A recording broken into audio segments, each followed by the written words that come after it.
What's happening, guys? Rob with Extreme Boating here. I'm coming back at you with another video. Today we're talking about the cracked boat plate, which many of you will either be soon to experience or have already experienced.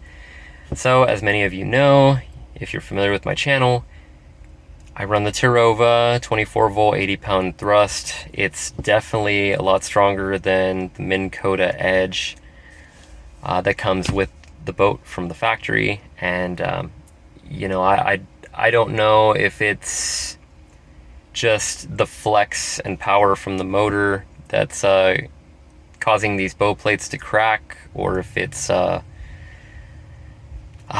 from the waves, or if it's a combination of two. I don't know personally,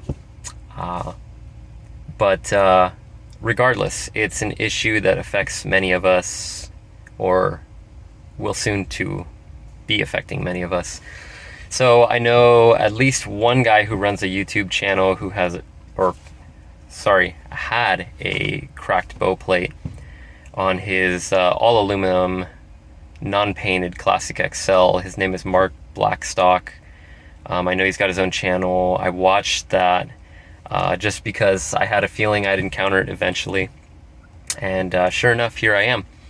So this issue happened to me, I'd probably say about 2 or 3 months ago. Let's see, May. Yeah, it happened at the end of May 31st actually.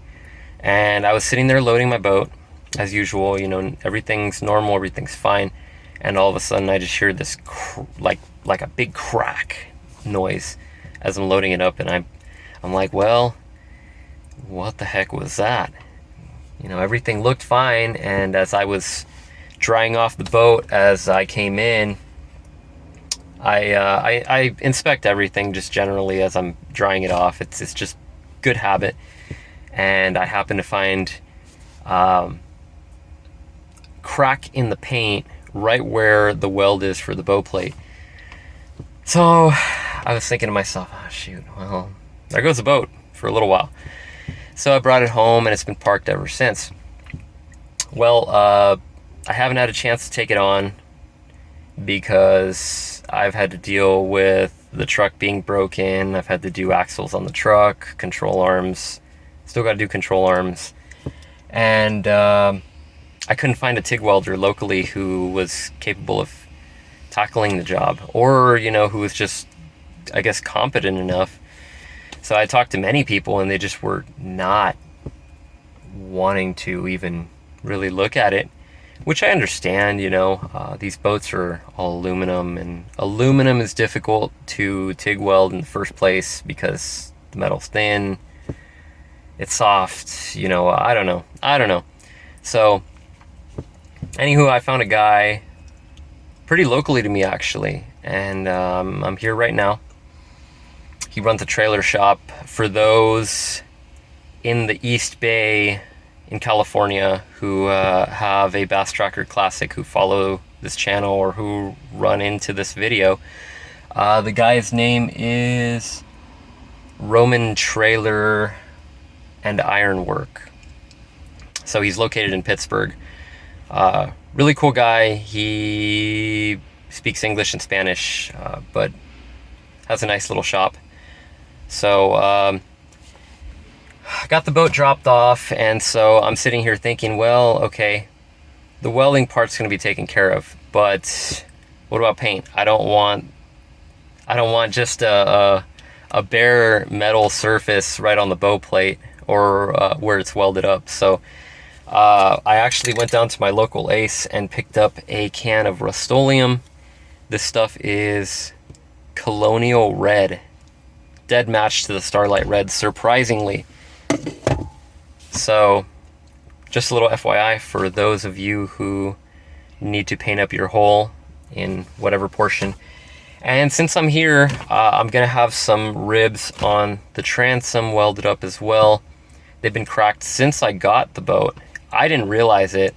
I've been running my jack plate for quite a while now, and well, things haven't gotten worse. So all I saw is that they tacked a few spots on those ribs from the factory. That's not going to be enough.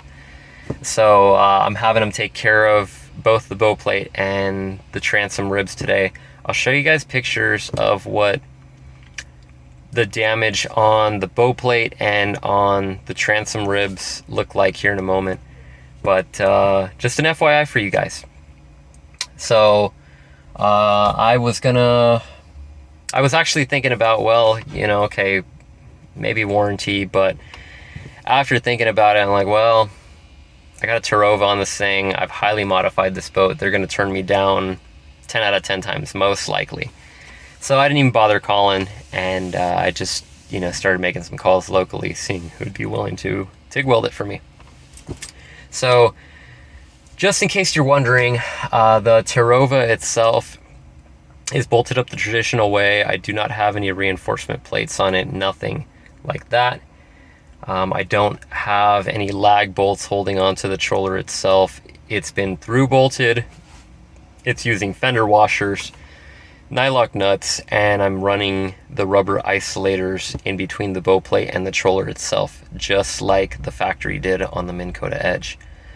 So, yeah, I don't know if this issue has to do with the rough waters that I run through, or if it's just the extra torque that the troller's providing, or the fact that the metal's kind of thin on the front bow plate, or kind of a combination of all three. I don't know. But regardless, it is something to look out for on your Bass Tracker Classic XL if you are running a Terova or just a larger thrust troller motor. Anyways, guys, yeah, I think that'll do it for today's video. Thank you for your time as always.